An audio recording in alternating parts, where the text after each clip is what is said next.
BJP को यहां vote पड़ेंगे या नहीं पड़ेंगे वो 8 अक्टूबर को साबित होगा।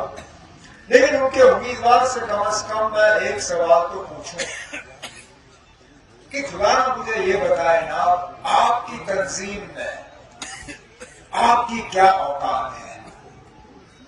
बीजेपी आपको किस नजरिए से देखती है? बीजेपी और बीजेपी की कयादत में आपके लिए कितनी इज्जत है? क्योंकि जिस जमात के लिए आप वोट मांग रहे हो, अगर उस जमात में आपके लिए इज्जत नहीं है तो इन वोटरों के लिए इज्जत कहां से पैदा होगी? ये वो बीजेपी है जो आज आप मुसलमानों से वोट तो जरूर मांगेगी, लेकिन उस बीजेपी को हिंदुस्तान के 140 करोड़ मुसलमानों में एक भी काबिल ऐसा मुसलमान नहीं दिखा जिसको वो मरकज की हुकूमत में वजीर बना सके। तो वोट किस उम्मीद से?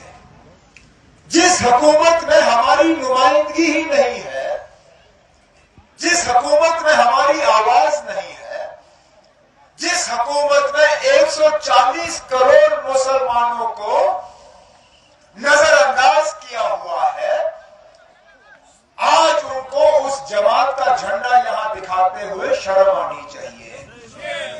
आनी चाहिए, क्योंकि जिस जमात से वो मरकज की हुकूमत में एक भी वजीर अपने लिए हासिल नहीं कर सके, उस जमात को यहां एक भी वोट की उम्मीद नहीं रखनी चाहिए।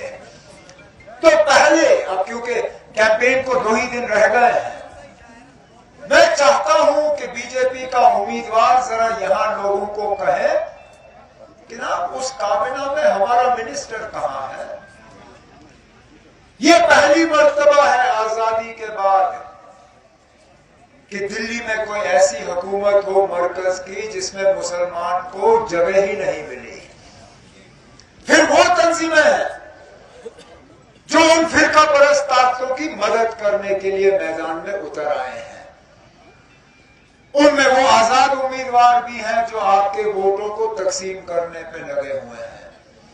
उनमें से बदकिस्मती से हमारे ही अलायंस पार्टनर कांग्रेस का एक,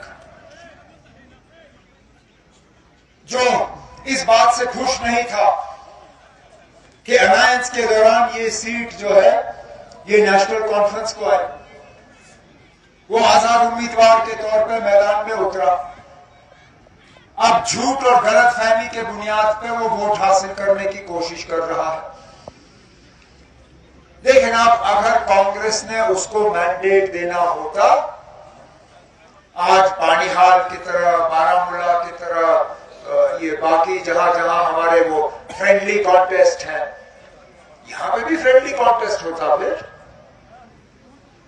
अगर यहां फ्रेंडली कॉन्टेस्ट नहीं हो रहा है, उसका सीधा सीधा मतलब यह है कि कांग्रेस के हमारे जो साथी हैं पीरजादा सैयद साहब और बाकी, उन्होंने ये तय किया है कि यहां वोट अगर पड़ेंगे तो चौधरी जफरुल्लाह साहब को पड़ेंगे और किसी को। और ये लोग जो उतरे हैं मैदान में सिर्फ और सिर्फ आपके वोटों को तकसीम करने के लिए आए हैं। और तकसीम होता हुआ वोट हमारे लिए नुकसानदेह होता है। हम आज भी उसका खमियाजा भुगत रहे हैं। अब्दुल रहीम राफर साहब ने अपनी तकरीर में उस दौर का जिक्र किया। हम भूले नहीं 2014 के इंतखाबात, उस वक्त मैं मानता हूं नेशनल कॉन्फ्रेंस की पोजीशन कमजोर थी, लोगों को हमारे तय नाराजगी थी, ये मैं मानता हूं, तस्लीम करता हूं। लेकिन उस वक्त अल्लाह मगफिरत करे मुफ्ती मोहम्मद सैयद साहब को, उन्होंने भी लोगों को धोखे में रखने के अलावा कुछ खास किया नहीं। वोट अगर मांगे तो एक ही नारे पे मांगे, कहा अगर बीजेपी को रोकना है तो पीडीपी को जितवाना जरूरी है। सिर्फ और सिर्फ बीजेपी को रोकने के लिए उसने वोट मांगे। 28 सीटें मिली उस वक्त, पीडीपी को, और वो 28 की 28 सीटें मुफ्ती मोहम्मद सैयद साहब ने बीजेपी की गोद में डाल के रख दी है। इस बात के बावजूद कि उस वक्त दोस्ती का हाथ नेशनल कॉन्फ्रेंस और कांग्रेस ने बढ़ाया था, हमने उस वक्त मुफ्ती साहब से गुजारिश की थी, कहा मुफ्ती साहब जिस रास्ते पे आप चलने जा रहे हो ये जम्मू कश्मीर के लिए नुकसानदेह साबित होगा, मत करिए। आप इन बीजेपी वालों को लाओगे, यहां तबाही और बर्बादी होगी। हमें न चेयरमैन चाहिए, न एमएलसी चाहिए, न राज्यसभा चाहिए, न मिनिस्टर चाहिए। हम सिर्फ ये चाहते हैं कि बीजेपी को बाहर रखो। नहीं माना उन्होंने, कि उन्होंने बीजेपी के साथ अकॉर्ड लाया उनको। जब वो वफात पा गए, उसके बाद भी मौका था उनकी बेटी को, महबूबा मुफ्ती साहिबा को, कि वो बीजेपी के साथ रिश्ता तोड़ के एक नई हुकूमत यहां कायम करती। नहीं किया, पता नहीं क्या कमजोरी थी उनको, लेकिन दोबारा बीजेपी को यहां लाया और उसका खमियाजा हम आज तक भुगत रहे हो। कहते हैं ना, लम्हों ने खता की, सदियों ने सजा पाई। 2014 में जब हमने वोट मांगे असेंबली के लिए, उस वक्त हमारी अपनी रियासत थी, अपना झंडा था, अपना आईन, अपनी पहचान, वजूद, वकार। आज इन चीजों में से कुछ नहीं है हमारे पास। हमें सिफर से शुरू करके लड़ के वो वापस हासिल करना है जो हमसे छीना गया, जो हमसे लिया गया है, और वो इंशाअल्लाह हम मिलके करेंगे। लेकिन वो लंबी लड़ाई है। रियासत का दर्जा तो हम इनसे वापस ले लेंगे और दस्ती ले लेंगे। जो बाकी लड़ाई है उसमें हमें वक्त लगेगा। देखिए, उस लड़ाई के लिए हम आपसे ये उम्मीद नहीं कर सकते कि आप अपने रोजमर्रा के मसलों को इसी तरह रखें। रोज की परेशानियां, यहां नौजवानों की बेरोजगारी है, उसका कोई इलाज नहीं हुआ। पिछले 8-10 साल सरकारी मुलाजमत शायद ही किसी को मिली। हमने अपने मंशूर में वादा किया है कि इंशाअल्लाह हमारी मुश्तरका हुकूमत आई तो हम पहले महीनों के अंदर अंदर यहाँ 1 लाख से ज्यादा सरकारी मुलाजमत लगाएंगे। हम इन दूर दराज, आपको याद होगा, इन दूर दराज इलाकों में हम मौके पे डीजी को भेजते थे हेलीकॉप्टर के जरिए। वहां कैंप लगता था, डायरेक्ट डीजी की भर्ती होती थी। अगर कद बराबर, छाती बराबर, तो डीजी साहब मौके पर दस्तखत करके पुलिस में नौजवानों को दाखिल करते थे। 10 साल से ये सिलसिला रुका हुआ है। इंशाअल्लाह जब आप नेशनल कॉन्फ्रेंस कांग्रेस की हुकूमत को यहां से कामयाब करोगे, हम दोबारा डीजी भर्ती का सिलसिला शुरू करेंगे। इसी तरह टूरिज्म की बात हुई, सही कहा जफर साहब ने, टूरिस्ट तो आए लेकिन उसका फायदा आपको नहीं पहुंचा।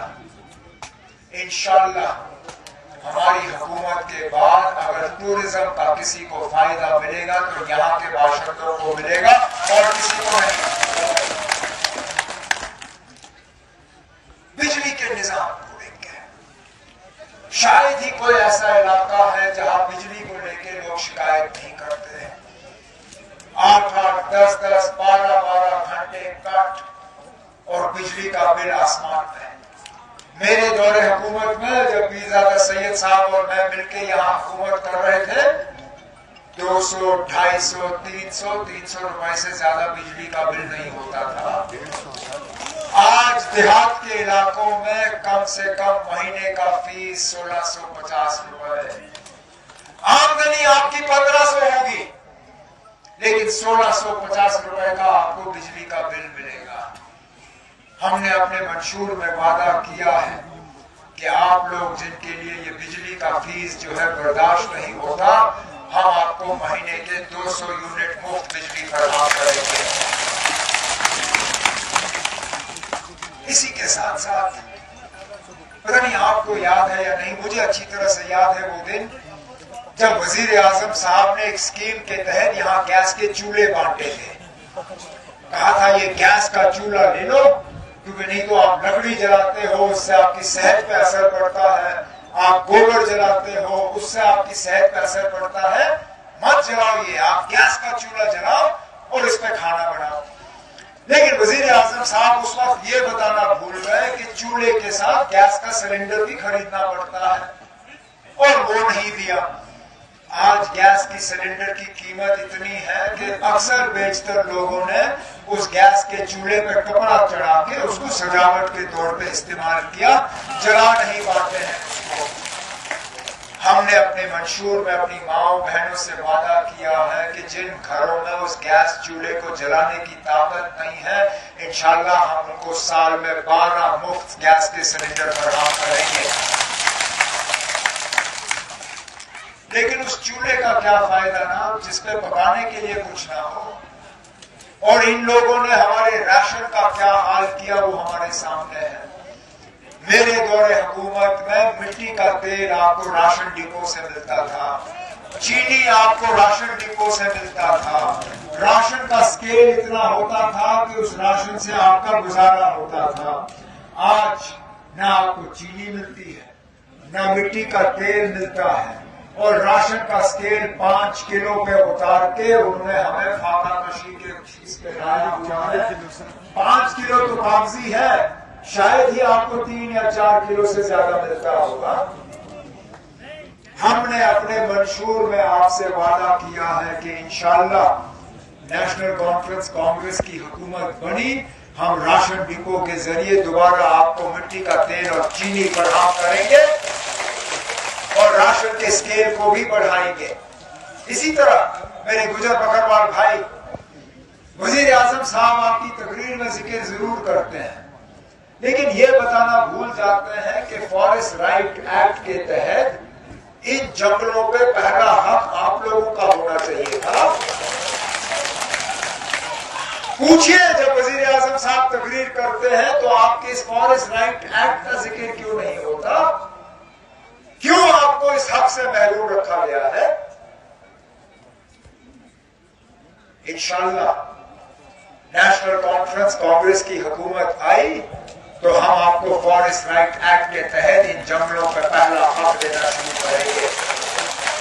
इसी तरह हमारी दरियाएं, हमारे पहाड़, जहां से हम पत्थर तोड़ के निकालते थे, जहां से हम रेत खोद के निकालते थे, आज उन पे भी हमारा हक नहीं। ठेकेदार भी बाहर से आता है, वो अपना मजदूर भी बाहर से लाता है। एक वक्त ऐसा था हम एक ट्रक रेत जो है 5 या 6 हजार रुपए में खरीदते थे, आज 15 से 16 हजार रुपए एक ट्रक रेत की कीमत हो गई है, क्योंकि ठेकेदार ने बाहर से लाए। हमने अपने मंशूर में आपसे वादा किया है कि हमारी हुकूमत बनी तो इन पहाड़ों पे, इन दरियाओं पे इनसे रेत और पत्थर निकालने का पहला हक आपको होगा, बाहर वालों को नहीं। इसी तरह बहुत सी और बातें हैं, चाहे वो सोशल वेलफेयर, तालीम की बात करें। आखिरकार अगर हम रोजगार चाहते हैं, अगर हम बाकी मुल्क के साथ मुकाबला करना चाहते हैं, बिना तालीम के ये हो नहीं पाएगा। और हमें विरासत में अगर शेर कश्मीर शेख मोहम्मद अब्दुल्ला ने कुछ दिया था तो बच्चियों को मुफ्त तालीम का निजाम था।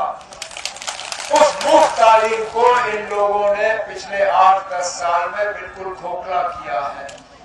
हम अपने मंशूर में वादाबंद हैं कि इंशाअल्लाह हमारी हुकूमत आएगी तो स्कूल से लेके यूनिवर्सिटी तक हम बच्चियों को दोबारा मुफ्त तालीम फराहम करेंगे। लेकिन इसके लिए बहुत जरूरी है कि हम अपनी आवाज तकसीम ना होने दें, कमजोर ना होने दें, हम अपने वोटों का बंटवारा ना होने दें। मेरी आपसे मोहतबाना गुजारिश है, अभी भी 3 दिन है वोट तक, 18 तारीख को वोट पड़ने हैं। मैं चाहता हूं कि आज और 18 के दरमियान आप मेरी बातों पे गौर करें। हमारे जो मुखालिफ हैं उनकी बातों पे गौर करिए, हमारे वादे जो हैं उनके वादों के साथ उनका मुकाबला करें। उन्होंने इससे पहले क्या किया और आज किस चीज की बात कर रहे हैं, उन्होंने बीजेपी के साथ क्या किया और आज किस चीज की बात कर रहे हैं। और इन सब चीजों को तोलने के बाद, इन सब चीजों का जायजा लेने के बाद आप ये तय करिए कि आपकी नुमाइंदगी अगले 5 साल के लिए बेहतर तरीके से कौन कर सकता है।